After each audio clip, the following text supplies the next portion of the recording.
مجھے معلوم ہے کہ آپ لوگ تصوف کی ٹرمنالوجی اور اس کی چیزوں کے لیے خاصے بےتاب ہیں. شاید تصوف کی ٹرمنالوجی کے بارے میں آج بھی ہماری آپ گفتگو نہ ہو سکے، کیونکہ جب تک کہ پری ریکوزٹس پوری نہ کر دی جائیں، ایسی بنیادی شرائط جو کسی بھی چیز کو حاصل کرنے کے لیے ضروری ہیں، جیسے پی ایچ ڈی کی ڈگری کرنے کے لیے یہ لازمی ہے کہ آپ نے ماسٹرز کیا ہوا ہو، اس کے بعد ہی پی ایچ ڈی کی جا سکتی ہے، یا ایم فل کرنا ہوگا آپ کو پہلے. اسی طرح تصوف کو سیکھنے کے دو مقاصد ہو سکتے ہیں. ایک مقصد اگر اسے بطور علم سیکھنا ہے تو پھر تو اس کی پری ریکویزٹس پوری کیے بغیر اس پر گفتگو ہو سکتی ہے، اس میں مسئلہ نہیں کوئی. لیکن اگر تصوف کو اس لیے سیکھنا چاہتے ہیں آپ کہ اس پر عمل کر لیا جائے، تو اس کے لیے اس کی پری ریکویزٹس پوری کرنا ضروری ہے. شاید کسی نشست میں اس کا ذکر کیا تھا، یا آج سے 20-25 سال پہلے ایک بہت مشہور رائٹر ہیں جنہوں نے مجھے خط لکھا تھا کہ تصوف کا حاصل کیا ہے، اس کا فائدہ کیا ہے. تو وہ میں نے ان کو جواب میں خط لکھا تھا. وہ ان کی ایک بڑی مشہور کتاب ہے، اس میں انہوں نے اس خط کا عکس شائع کر دیا. تو میں نے ان کی خدمت میں بھی یہ گزارش کی تھی کہ صاحب تصوف کا بذات خود اور کوئی فائدہ نہیں، ماسوائے اس کے کہ چونکہ شریعت پہ عمل کرنا بہت دشوار کام ہے. اس میں کئی سخت مقامات آ جاتے ہیں جہاں انسان اکھڑ جاتا ہے، نہیں کر پاتا اس پہ عمل. تو تصوف ایسی ٹریننگ ہے جس کے ذریعے شریعت پر عمل کرنا آسان ہو جاتا ہے. یہ انسان کو ذہنی اور جسمانی طور پہ تیار کر دیتا ہے شریعت پہ پوری طرح عمل کرنے کے لیے. ہمیں شریعت پر عمل کرنے میں ہمیں اپنا آرام مانے ہو سکتا ہے کہ صاحب تہجد کے لیے اٹھنا دشوار ہے، فجر کی نماز کے لیے وقت پر اٹھنا دشوار ہے. تو تصوف کے اندر تو آپ کا آرام کوئی ہے ہی نہیں، یہ سب لوگوں کا ہے. تو آپ لوگوں کے لیے اپنے آرام کو ترک کر دیتے ہیں. تو اس سے اپنے آرام کی قربانی دینا عادت بن جاتی ہے انسان کی. تو پھر اسے راتوں کو جاگنا، اللہ کے حضور حاضری دینا کوئی مشکل نہیں رہتا. ہمیں بددیانتی پر اور امانت میں خیانت پر لالچ اکسا سکتی ہے. شریعت پر عمل کرنے کے لیے لازمی یہ ہے کہ انسان دیانتدار ہو، سچا ہو اور امانت دار ہو. تو ان تینوں چیزوں، خاص طور پر دیانتداری اور امانت داری میں جو چیز رکاوٹ بنتی ہے وہ ہماری لالچ ہے، ہماری طمع اور حرص ہے اندر. تو تصوف میں تو انسان صرف دیتا ہے، لیتا نہیں کچھ. تو جب دینے کی عادت ٹھہری تو وہاں بجائے لالچ کے ایثار اور قربانی کا جذبہ پیدا ہو جاتا. تو جس انسان میں ایثار اور قربانی کا جذبہ ہے، دینے کی عادت ہے، وہ لالچ میں آتا نہیں. جھوٹ انسان دو ہی صورتوں میں بول سکتا ہے، لالچ کے تحت یا خوف کے تحت. تو تصوف میں انسان رب تعالیٰ سے ٹوٹ کر پیار کرتا ہے اور دل میں یہ خواہش رہتی ہے کہ جس سے میں پیار کرتا ہوں اس سے ملاقات کب ہوگی، وہ موت کے انتظار میں بیٹھتا ہے۔ تو جو شخص موت کے انتظار میں بیٹھا ہے، خوف اس کے قریب سے بھی نہیں گزرتا، تو خوف کے تحت تو جھوٹ بولے گا نہیں کبھی وہ۔ اور لالچ کا تو میں نے پہلے ذکر کیا، تو لالچ کے تحت جھوٹ کیسے بولے گا؟ تو یوں شریعت پر عمل کرنا اس کے ذریعے آسان ہو جاتا ہے۔ یہ سب باتیں آج کہنے کی یوں ضرورت پیش آئی کہ میں بدھ کے روز کراچی میں دعا کے لیے بیٹھتا ہوں۔ وہاں ایک میجر صاحب، ایک لیفٹیننٹ کرنل صاحب کا پیغام لے کے آئے، اور جس کی وجہ سے مجھے افسوس ہوا وہ یہ تھا کہ ان لیفٹیننٹ کرنل صاحب کے نام کے ساتھ چشتی صابری لگا تھا۔ خاص طور پر انہوں نے کہا کہ شاہ صاحب سے کہہ دیجئے کہ میں بھی سلسلہ چشتیہ صابریہ سے تعلق رکھتا ہوں۔ تو درخواست یہ تھی کہ گورنمنٹ نے فیصلہ کیا ہے کہ مجھے ایک کینٹونمنٹ سے دوسری کینٹونمنٹ میں ٹرانسفر کر دیا جائے۔ اب چونکہ وہ نام کے ساتھ چشتیہ صابریہ لکھتے ہیں تو یہ بات یقینی ہے کہ وہ کسی کے ہاتھ پر بیعت ہیں، تبھی اس سلسلے میں داخل ہو پائے۔ تو میں نے ان سے گزارش کی کہ صاحب آپ دو طرح سے غلطی کر رہے ہیں۔ تصوف کے اندر اس کا جو بنیادی پروٹوکول ہے وہ یہ ہے کہ جب آپ کسی کے ہاتھ پر بیعت کر لیں، کسی کو اپنا مرشد مان لیں، تو ہوتا یوں ہے کہ اوپر ایک رجسٹر موجود ہے جس کا صحیح نام سکرول ہے انگریزی میں۔ تو جو ہی کوئی آدمی کسی کو اپنا مرشد مانتا ہے، اس کے ہاتھ پہ بیعت کرتا ہے، تو بیعت کرنے والے کا نام اس سکرول میں اس کے مرشد کے نام کے نیچے لکھ دیا جاتا، اور تمام رشتے موت کے ساتھ ختم ہو جاتے ہیں۔ لیکن یہ بیعت کا رشتہ ایسا ہے جو روز محشر تک قائم رہتا ہے، صرف اس وقت جا کے یہ ختم ہو جائے گا جب حساب کتاب شروع ہوگا۔ تو پھر اگر بیعت کرنے والا آدمی کسی اور ولی اللہ کے پاس جا کے بیٹھنے کی کوشش کرتا ہے اور وہاں سے فائدہ لینے کی کوشش کرتا ہے تو فائدہ ملتا نہیں، کیونکہ اس کا نام تو کسی اور کے نام کے نیچے لکھا ہوا ہے۔ اسی لیے بنیادی پروٹوکول اس کا یہ ہے کہ جب انسان کسی کے ہاتھ پہ بیعت کر لے اور اسے اپنا مرشد مان لے، تو دوسرے اولیاء اکرام کے پاس، دوسرے درویشوں کے پاس، فقیروں کے پاس جائے ضرور، ان کو to pay his respects to them, ضرور جائے، ان کو سلام کرے، ان کی خدمت بھی کرے، لیکن ان سے مدد کی درخواست نہ کرے۔ یہ پروٹوکول ہے۔ احترام اور عزت ان کی سب پہ فرض ہے، اور وہ احترام اور عزت دوسرے اولیاء کرام کو دینا چاہیے۔ ان کے پاس جائیے، جا کے سلام کیجیے، ان سے ملیے، ان کی عزت کیجیے، ان کی خدمت کیجیے، لیکن مدد کے لیے آپ اپنے مرشد کے پاس جائیے۔ جب میں مدد کی بات کرتا ہوں، اس سے مراد وہ مدد نہیں کہ صاحب 10 روپے مجھے دے دیجیے۔ روحانیت میں مدد تو یہ ہے کہ علم سیکھنا یا دعا کے لیے کہنا، تو وہ صرف اپنے مرشد کے ساتھ۔ تو وہ لیفٹیننٹ کرنل صاحب اس ایک بنیادی پروٹوکول کی خلاف ورزی کر رہے تھے۔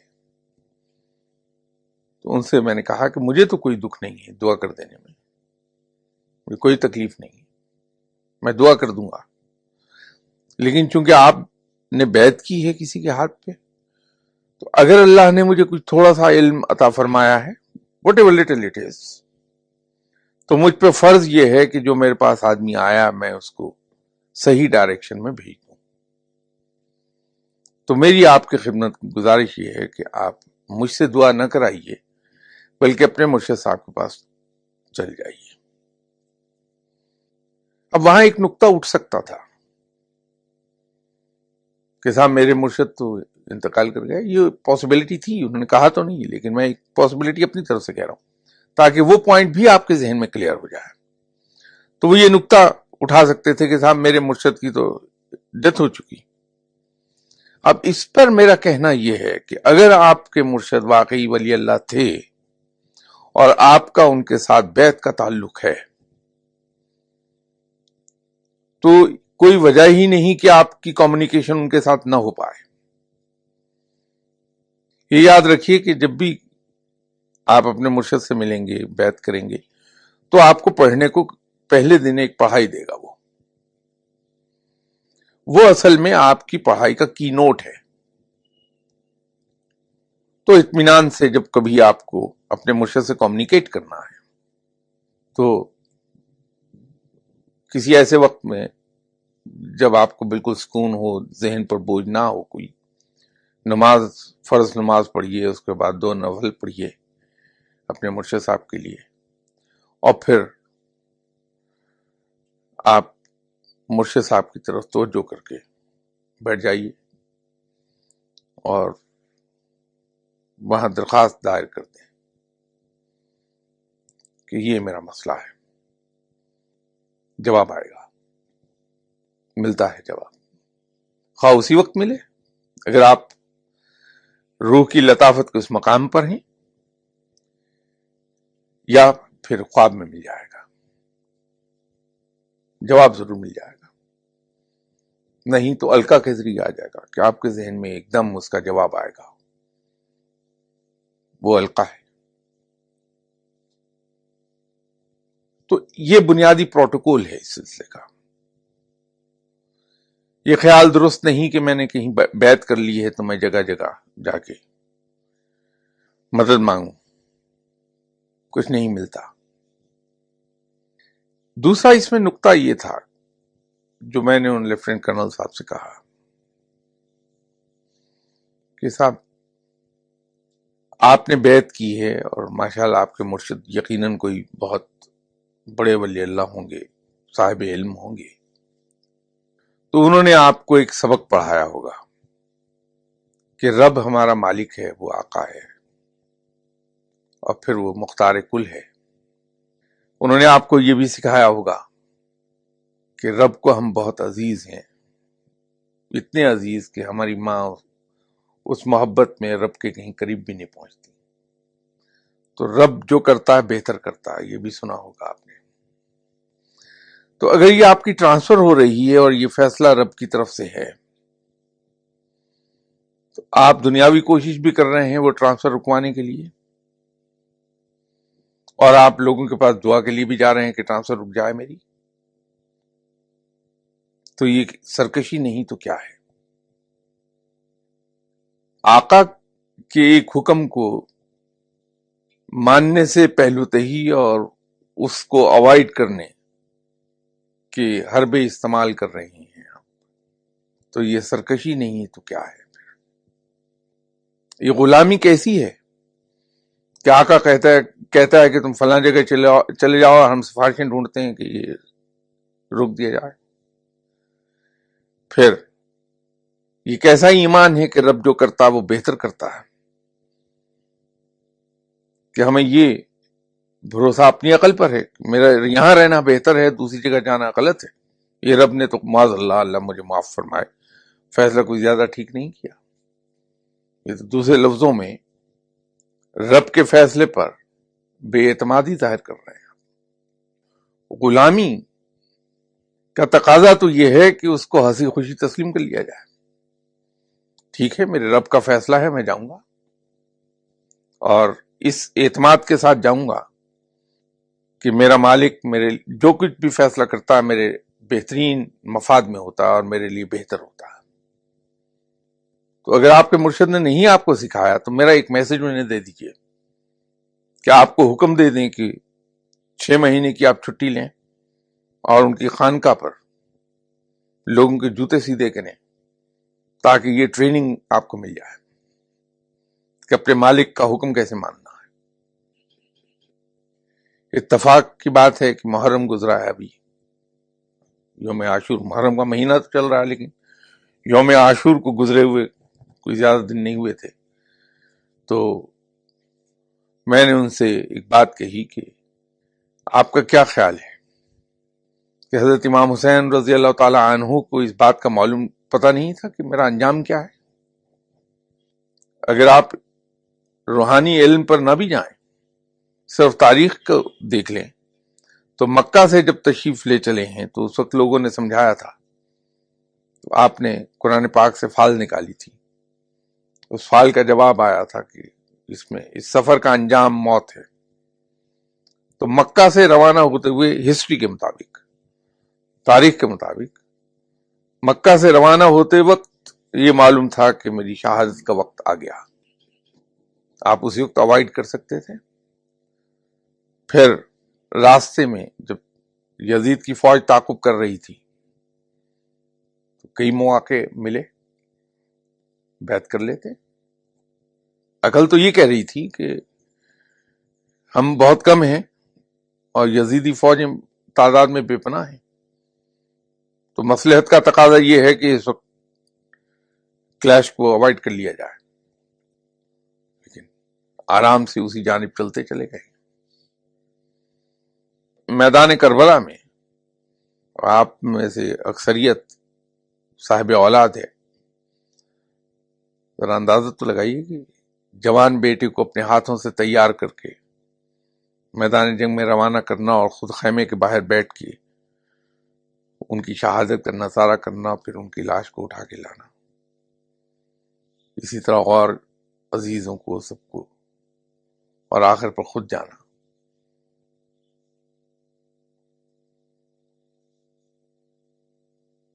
بہت دل گردے کی بات ہے۔ یہ اسی وقت ہوتا ہے جب عین الیقین کے مقام پر انسان فائز ہو جائے۔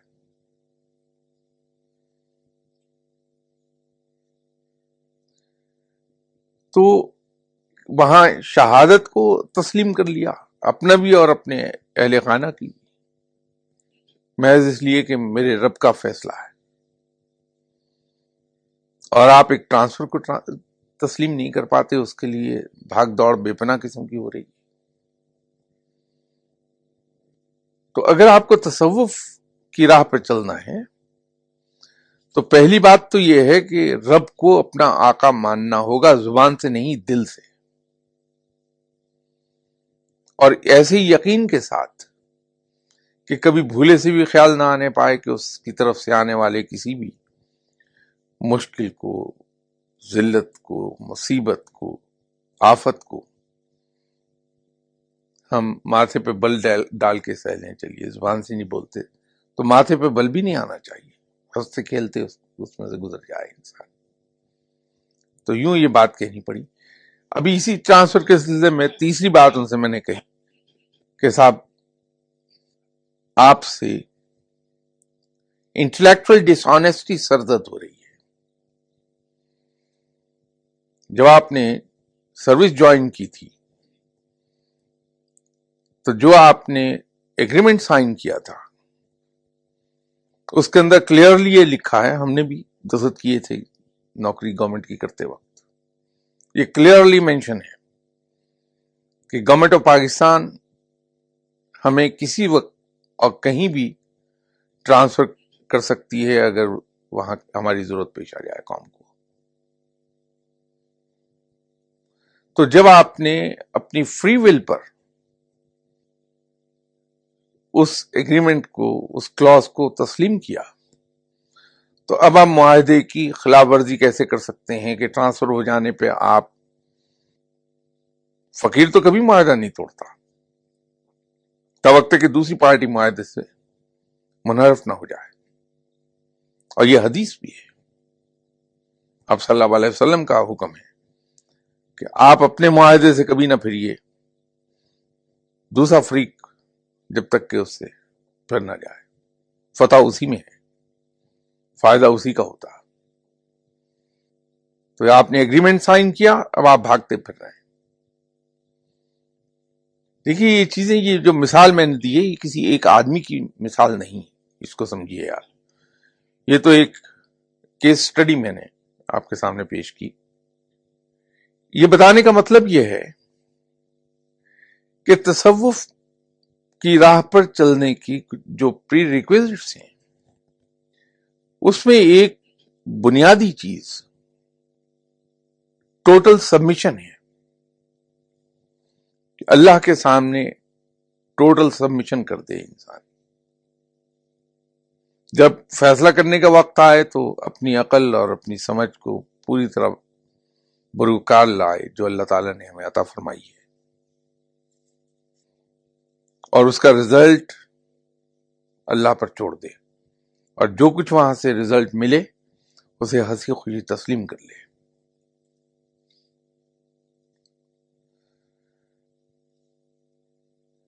بہترین ایفرٹ کیجئے، جو کچھ اللہ تعالیٰ نے ہمیں صلاحیتیں بخشی ہیں یا قوت بخشی ہے، اس کو پوری طرح ہم بروئے کار لائیں، کوششیں کریں، اور نتیجہ اللہ کے ہاتھ میں دے دیں. جو فیصلہ وہاں سے سرزد ہو جائے وہ قابل قبول ہے. کچھ لوگ مالی تنگی سے، تنگ دستی سے تنگ آ کے چیخنے لگتے ہیں، ہائے ہے کی صدائیں بلند ہوتی ہیں وہاں سے. ایسا نہیں ہے کہ معاذ اللہ اللہ اپنے کسی بندے کو دکھ میں دیکھ کے خوش ہوگا، ایسی بات نہیں ہے، قطعاً نہیں. جس طرح سے اگر جسم کے ایک حصے میں کوئی پس پڑ جائے، ناسور پیدا ہو جائے، تو ڈاکٹر بڑی بے دردی سے اس حصے کو کٹ کر دیتا ہے، وہاں نشتر چلاتا ہے. بظاہر لگتا ہے کہ بڑی بے دردی سے کر رہا ہے، ایسا نہیں ہوتا. وہ انسان کی بہتری کے لیے کر رہا ہوتا ہے. تو وہ جو مالی تنگی کچھ وقت کے لیے آ جاتی ہے ہمیں، وہ یقیناً ہماری بہتری کے لیے ہوتی ہے. اور جتنی شدید مالی تنگی سے اور جتنی شدید مشکل سے گزارے گا رب، اس کے بعد ملنے والا انعام اتنا ہی بڑا ہوتا ہے، اور انعام دیتا ضرور ہے. تو اس کو بجائے ہائے ہائے کرتے ہوئے اور واویلا کرتے ہوئے اس تنگی کے دنوں کو گزاریں، ہم ہنسی خوشی گزار لیں، اور بڑے وقار اور تمکنت کے ساتھ، بہت ڈگنیفائڈ مینر میں اس مشکل سے گزر جائے، اور اتنی خوبصورتی کے ساتھ کہ آپ کے نزدیکی ترین لوگوں کو پتہ نہ چلنے پائے کہ آپ کی کس حالات میں زندہ ہے. وہی شکر گزاری ہے. تو یہاں تصوف پر عمل کرنے کے لیے یہاں تک پہنچنا ضروری ہے، پہلے اس مقام تک آنا ضروری ہے ہمارا. اور پھر تھوڑی سی آپ کلیئرٹی آف کنسپٹ لائیے اپنے اندر. میں آپ سے مراد آپ لوگوں کو نہیں کہہ رہا، آپ سے مراد وہ لوگ ہیں جو تصوف کی راہ پہ چلنا چاہتے ہیں. اور ویسے بھی اسلام پر عمل کرنے کے لیے بھی وہ کلیئرٹی آف کنسپٹس کا ہونا بہت ضروری ہے. کلیئرٹی آف کنسپٹ جب میں کہتا ہوں تو وہ اس سینس میں ہے، رب تعالیٰ نے ہمیں مجبور محض پیدا نہیں کیا ہے. اس نے اچھا اور برا تمام واضح کر دینے کے بعد ہمیں اختیارات بخشے ہیں. یہ ضرور ہے کہ جہاں ہم غلط ہونے لگتے ہیں وہ وہاں اپنی ویٹو پاور یوز کرتا ہے. یہ بالکل ایسے ہی کہ ماں اپنے بچے کو کھیلنے کی اجازت تو دے سکتی ہے کہ جیسے چاہو کھیلو، لیکن جو ہی وہ چولہے میں جلتی ہوئی آگ میں ہاتھ ڈالنے کی کوشش کرتا ہے تو ماں روک لیتی ہے. تو بہنے ہی رب تعالیٰ نے ہمیں اختیارات تو عطا فرمائے ہیں، لیکن وہ پھر ایک حد پر جا کے ویٹو پاور یوز کرتا، لیکن اس سے پہلے تک ہم آزاد ہی کچھ بھی کریں. لیکن یہ جو ایک نیا سلسلہ چل نکلا ہمارے یہاں، اب بچوں کی پرورش، ان کی تربیت ہم پر فرض ہے. 2 3 4 سال کے بچے ہوتے ہیں، ہم ان کو لیے دعا کرنے والوں کے پاس، پیر صاحبان کے پاس، عامل حضرات کے پاس لے جا رہے ہوتے ہیں کہ صاحب یہ میرا کہنا نہیں مانتا، اس پہ پھونک مار دیجیے، اس پہ دم کر دیجیے. تربیت اور ان کی تعلیم وہ تو ہمارا فرض ہے. ہم اس سے پہلو تہی کیسے کریں؟ جو کام ہمیں کرنا چاہیے، بجائے اس کے کہ ہم یہ دیکھیں عملی انسان کی طرح کہ ہماری تربیت میں کہاں پر فرق ہے جس کی وجہ سے بچہ سرکش ہو رہا ہے. ہم دعا والوں کے پاس بھاگے چلے جاتے ہیں. پھر ہم یہ نہیں سوچتے کہ جس بچے کو اتنی چھوٹی عمر میں ہم دم درود کے لیے لے کر جا رہے ہیں، اس کے ذہن پر اس کے اثرات کیا مرتب ہوں گے. وہ عمل سے بہت دور چلا جائے گا، بے عمل ہو جائے گا. بجائے جدوجہد کرنے کے وہ جانا شروع ہو جائے گا دعا کرانے والوں کے پاس، اور پڑھنا ہے پڑھائی کرنے کی بجائے وہ کہ جی ٹھیک ہے دعا کرا لیں گے پاس ہو جائیں گے. پریکٹیکل لائف میں جائے گا تو بجائے محنت کرنے کے کہ صاحب دعا کرا لیں گے ترقی ہو جائے گی، تو بے عملی کی راہ پکڑ لے گا. اس لیے میں کوشش یہ کرتا ہوں کہ جو لوگ اپنے چھوٹے چھوٹے بچوں کو میرے پاس لاتے ہیں، میں انہیں منع کر دیتا ہوں کہ ان بچوں کو یہاں نہ لائیے. اس لیے نہیں کہ مجھے برے لگ رہے ہیں، ایسی بات نہیں، یہ تو سنت ہے بچوں سے پیار. لیکن میں یہ چاہتا ہوں کہ ان کے ذہنوں پر یہ تاثر کسی طرح نہ امپرنٹ ہونے پائے کہ محنت سے اور عملی جدوجہد سے بچا جا سکتا ہے. ہم انہیں بے عملی کی راہ دکھا دیں گے. اسی طرح ہم بیمار ہوتے ہیں، نزلہ زکام ہو گیا، اب بھاگے چلے جا رہے ہیں ہم دم کرنے والے کے پاس، دعا کرنے والے کے پاس. آپ صلی اللہ علیہ وسلم کی حدیث مبارکہ ہے کہ اگر جب تم بیمار ہو جاؤ تو اپنا علاج کراؤ. ہم بجائے علاج کرانے کے ہم دم درود کے لیے بھاگے چلے جا رہے ہیں. تو جو کنسیپٹس کے کلیئر کرنے کی میں بات کر رہا تھا وہ یہ تھے کہ ہمارے کنسیپٹس کلیئر ہونے چاہیے کہ اللہ نے ہم پر کیا کیا فرض کیا ہے، اللہ ہم سے کیا کیا چاہتا ہے کرنا، اور پھر اس سے آگے وہ لائن کہاں ڈرا ہوئی ہے جہاں ہمیں معاملات اپنے رب پر چھوڑنا ہے. اگر بغیر جدوجہد کیے، بغیر اپنے فرائض پورے کیے معاملات ہم نے اپنے رب پہ چھوڑے تو نتائج صحیح نہیں آئیں گے اس کے. اس لیے کہ ہم اس کے خلاف چل رہے ہوں گے جو اللہ چاہ رہا ہم سے. تو یہ کنسیپٹس ہمیں اپنے کلیئر کرنا ہوں گے. یہ یاد رکھیے کہ اللہ تعالیٰ بعمل لوگوں کو پسند کرتا ہے. ایسے لوگ جو مجاہدوں کی طرح ہر وقت کمر کس کے رکھتے ہیں، اللہ انہیں پسند کرتا ہے. تو بے عملی کی طرف کہیں ہم نہ چلے جائیں. تو یہ کنسیپٹس کلیئر کر لیجئے تصوف کی راہ پہ جانے سے پہلے، تاکہ یہ آپ کو بے عملی کی طرف نہ لے جائے. یہ کبھی مت بھولیے کہ بہترین روزی وہ ہے جو آپ خود اپنے ہاتھ سے کما کے کھاتے ہیں. نظر نیاز اور ہدیے لینے سے دور رہیے. خود محنت کر کے کمائیے اور خود بھی کھائیے، اپنی فیملی کو بھی پالیے اور اپنے دوستوں کی بھی خدمت کیجیے. یہی صحیح راہ ہے. تو یہ جو تصوف کی ٹرمنالوجی پہ آج گفتگو کرنے کی بجائے ادھر کو میں چلا گیا، وہ اصل میں یہ لیفٹیننٹ کرنل صاحب کو تو میں نے ایسی کیس سٹڈی بنایا، لیکن یہ صورتحال یہاں بھی پیش آتی رہتی. تو میں یہ چاہتا تھا کہ میں یہ چیز واضح کر دوں کہ رب کی غلامی کے آداب کچھ اور ہیں. جدوجہد کرنے کے بعد اس سے ملنے والی ہر چیز کو بڑی ہنسی خوشی تسلیم کر لیجیے، اس کو سینے سے لگائیے، بے شک وہ کسی زخم کی اذیت ہی کیوں نہ ہو۔